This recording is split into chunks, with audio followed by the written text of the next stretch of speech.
कि बहुत दिन हो गए।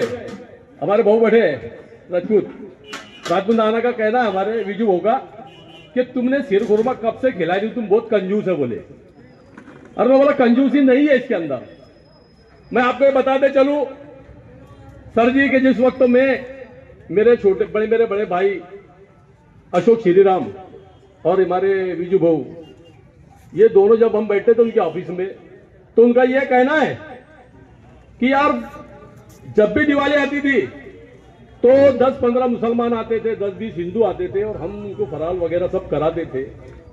जब रमजान महीना आता था तो 10-20 हिंदू 10-20 मुसलमान मिलकर हम ईद का शीरखुरमा खाते थे।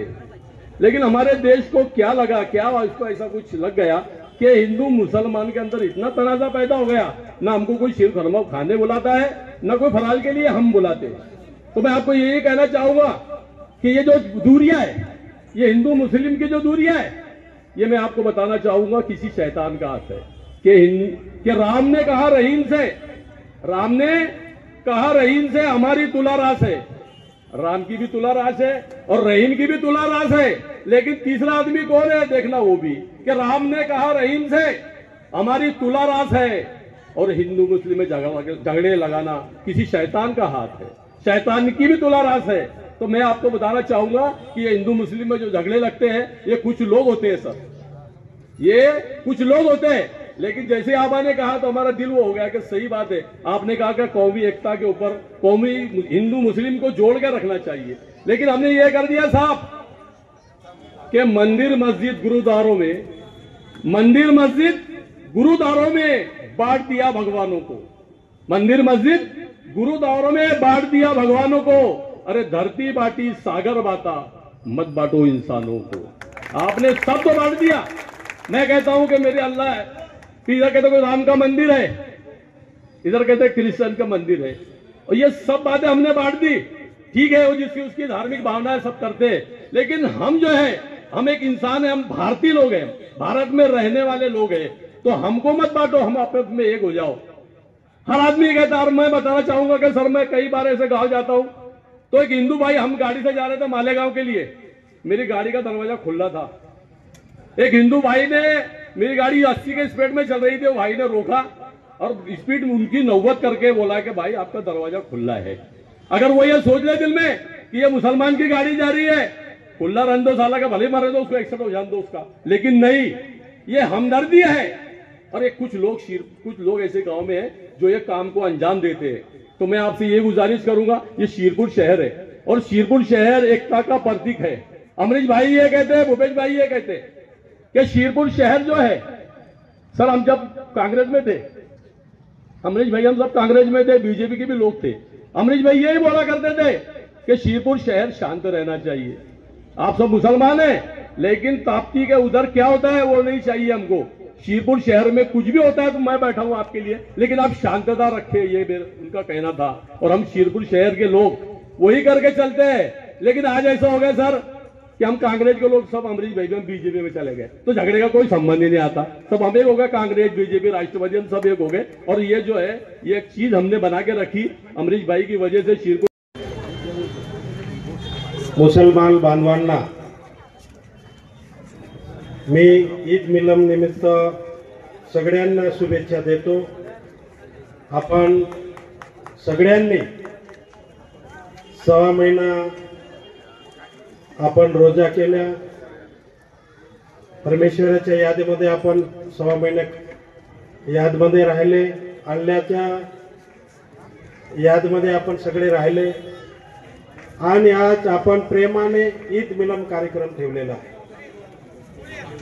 मी सुद्धा ज्या दिवशी ईद मिलन कार्यक्रम होता त्या दिवशी 8:30 वाजता येऊन माझ्या ऑफिसमध्ये बसलो। आता फोन येईल, केव्हाही फोन येईल असं मला वाटलं होतं। जसं आपले प्रांत साहेब सांगितलं तशीच माझी भी गंमत झालेली आहे। तर केव्हा फोन येईल, काय येईल, आधार आपले राजू एजंट ते मला सांगितलं होतं की तुम्ही 8:30 वाजता ऑफिसमध्ये येऊन जायचं। मी 8:30 वाजता येऊन बसून राहिलो। 9 वाजले, 9:30 वाजायला लागले, फोन काही येत नाही। नंतर फोन आला की दादा तुम्ही डायरेक्ट या आणि आपले फिरोज खान याच्या घरी आपण सगळे भेटून घेऊ म्हणे. म्हटलं असं काही होत आहे आज, कारण आपण दरवर्षी ईदगाह तिथं आपण उभे राहायचो, मंडप टाकलेला असतो, तिथं सगळ्यांची भेट घेतो, ईद मिलाम करतो, बरोबर ना. तर मला बी थोडं वाटलं आणि मी तिथं जाऊन भेट घेतली, खीर कुर्मा खाल्ला. नंतर रज्जाक भाऊचा फोन आला की दादा किधर है. त्यांनी मंडप लावून बसलेले होते पण फोन काही केलं नाही त्यांनी. मी त्यामुळे बघा, एकच सांगायचं, आपल्या शिरपूर नगरीमध्ये जितके बी समाज आहे तितके समाज आपण परिवार आहे असं समजून राहायचं आहे. मी तुम्हाला एक उदाहरण देईन. जेव्हा मी माझ्या गावाचा सरपंच झालो, सुडे गाव माझा,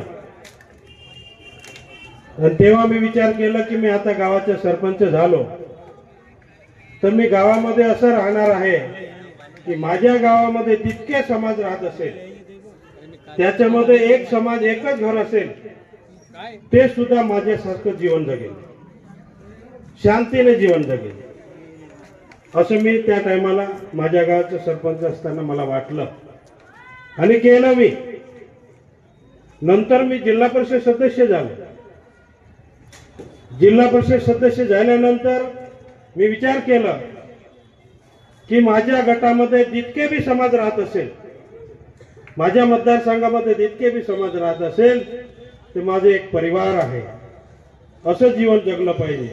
त्या दृष्टिकोनातून आपण सुरुवात केली आणि नंतर आपल्या सगळ्यांच्या आशीर्वादाने मी चौथ्यांदा आमदार झालो आहे. शिरपूर तालुक्याचा आमदार झालो. 2009 मध्ये मी आमदार झाल्यानंतर मी विचार केला की आपल्या तालुक्याचे नेते माजी शिक्षण मंत्री अमरीश भाई आणि भूपेश भाई जसं तालुक्यामध्ये काम केलेलं आहे, सगळ्या समाजामध्ये काम केलेलं आहे, तसंच मी सुद्धा जसं सरपंच पासून सुरुवात केली, जिल्हा परिषद सदस्य पासून सुरुवात केली, ती सुरुवात मी तालुक्यामध्ये करेल की तालुक्यामध्ये जे जे समाज माझ्या तालुक्यामध्ये राहत असेल तो समाज माझा परिवार आहे, या दृष्टिकोनातून जीवन जगलं पाहिजे. आणि आज ईद मिलानचा समारोह आज शिरपूर एकता मंच यांनी आयोजित केलेला आहे. जरी रमजान ईद साजरी झाली असली तरी मी पुनश्च एकदा सर्व मुस्लिम बांधवांना रमजान ईदच्या शुभेच्छा देतो. यापूर्वी शांतता समितीच्या बैठकीमध्ये जे काही आपले सन्माननीय सदस्य हजर होते त्यांना आपण शांतता समितीची बैठक अगोदर झाली होती त्यामुळे तेव्हा शुभेच्छा दिलेल्या होत्या. त्याचप्रमाणे आता सुद्धा प्रत्यक्ष ईद जरी साजरी केलेली असली तरी सुद्धा मी पुनश्च शुभेच्छा देतो. खरं तर काल मी शिरपूरमध्येच होतो.